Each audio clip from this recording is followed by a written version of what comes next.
Yes, Godfrey Mchungu, mwanafalsafa mchambuzi wa kimataifa. Nataka tuzungumze kidogo kuhusu siasa za kimataifa na kimsingi siasa za Mashariki ya Kati.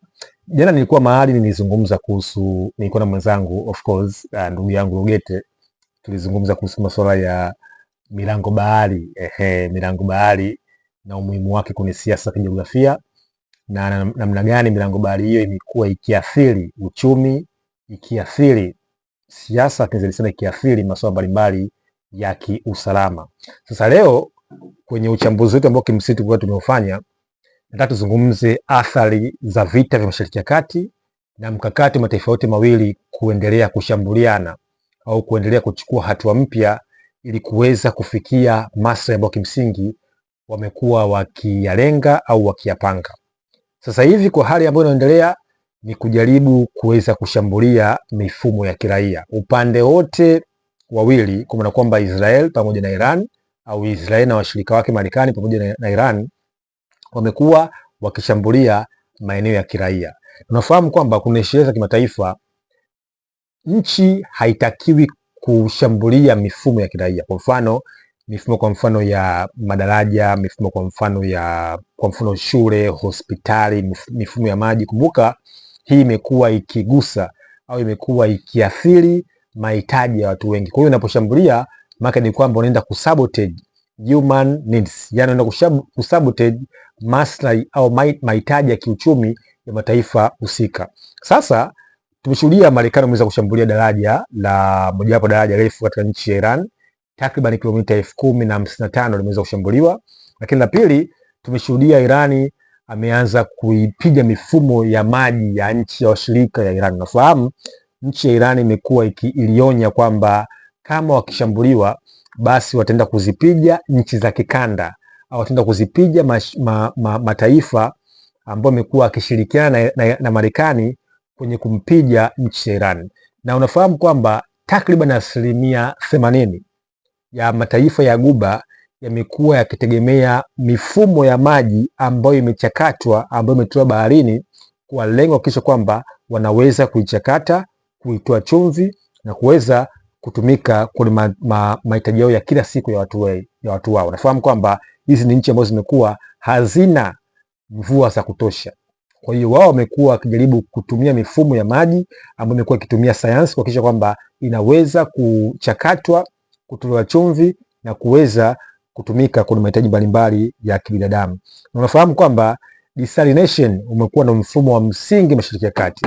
Ukienda kule Qatar, UAE, Bahrain, Saudia wamekuwa wakiwekeza kwenye mifumo. Sasa Irani ameupiga mfumo mmoja katika nchi ya Kuwait na kuweza kuharibu kabisa.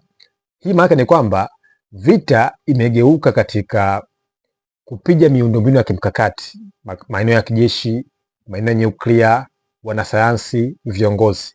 Imepelekea vita kwenda kushambulia maeneo ya mahitaji ya watu. Unaposhambulia shule, maana ni kwamba unagusa dignity, unagusa utu. Unaposhambulia hospitali, unagusa maisha ya watu. Unaposhambulia kwa mfano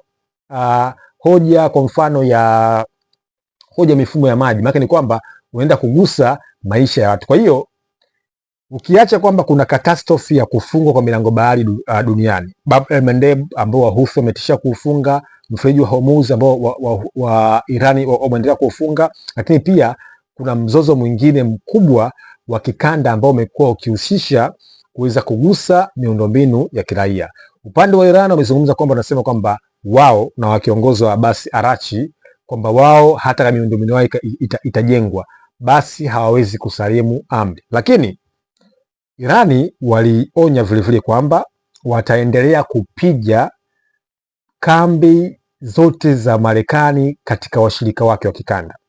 Na kimsingi ni kwamba sasa hivi wanachotaka kufanya ni kujaribu kuzipiga ile miundombinu au kampuni za Kimarekani ambazo zimekuwa zikihusishwa na kupanga mipango, kupanga mikakati, kupanga malengo, kufikia malengo ambayo kimsingi wamekusudia katika nchi ya Iran. Kwa mfano, Mashariki ya Kati kuna nchi ambazo kuna mataifa ambayo yamekuwa yameweka kampuni za Marekani, kwa mfano Microsoft, Google, Oracle, Nvidia, Spare Solution, Tesla, Palantir, Boeing, HP, Meta, Intel, IBM na taasisi nyingi za Kimarekani ambazo zimewekeza katika maeneo ya Ghuba. Kwa mfano Dubai, kwa wale ambao wamefika Dubai, unafahamu kwamba Dubai ndio center ya uchumi Mashariki ya Kati. Makampuni yote makubwa yapo pale. Irani amewaambia watu kwamba waondoke kwenye maeneo kwa sababu anataka kuja kuyapiga, kuyashambulia, kwa sababu imeingia kwenye vita ya kuweza kupiga maeneo ya kiraia, imeingia kwenye vita ya kuweza kushambulia maeneo ya civilian.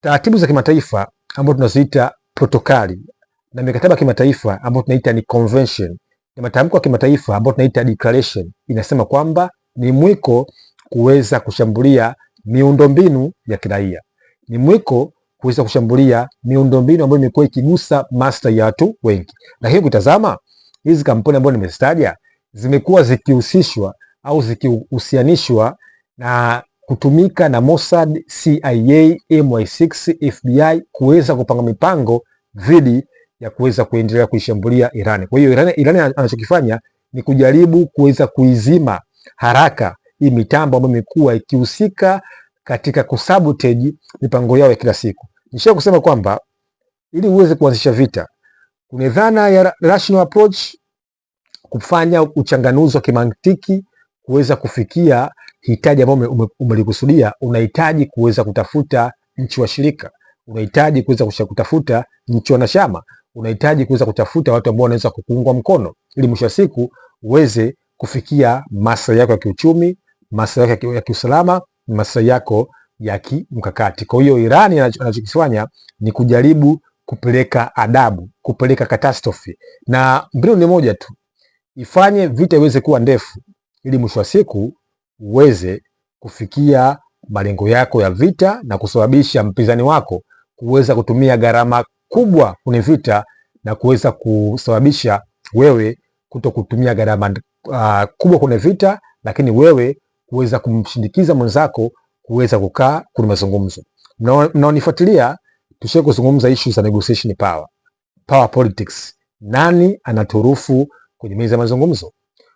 Unapokaa kwenye mazungumzo, una kitu gani ambacho wewe unacho mwenzako ana? Hiyo ndio negotiation power. Na hapa kuna formula of course inaitwa BATINA, Best Alternative to Negotiation Agreement, kwamba wewe kama ukikataa ukaa kwenye meza mazungumzo, una alternative, una kitu ambacho mwenzako hana. Hata kama usipofikia deal, basi unaweza kufikia na kulinda maslahi yako. Ndio dhana ambayo kimsingi imekuwa ikitumika hapa. Kwa hiyo tutaendelea kufuatilia namna gani hizi siasa za jiografia zimekuwa zikiathiri, na next time nafikiri tuje kuzungumza milango bahari ambayo imekuwa ikiathiri dunia kwenye usafirishaji na uunganishaji wa uchumi. Kwa mfano Hormuz, mlango bahari wa Hormuz, mlango bahari wa Maraka, mlango bahari wa Suez Canal, Panama, Cape of Good Hope, tazama Bosphorus. Kote tutazungumza kuonyesha namna gani tunaweza kufikia maslahi makubwa ya kiuchumi na kuweza kufahamu namna gani milango bahari hii imekuwa ikiathiri uchumi, diplomasia, siasa na mahusiano ya kimataifa. Sun Tzu anasema kwamba Warusi wanafanya ujasusi, ndege wanapaa, samaki wanaogelea. Samaki wanapaa, ndege wanaogelea, Warusi wanafanya ujasusi.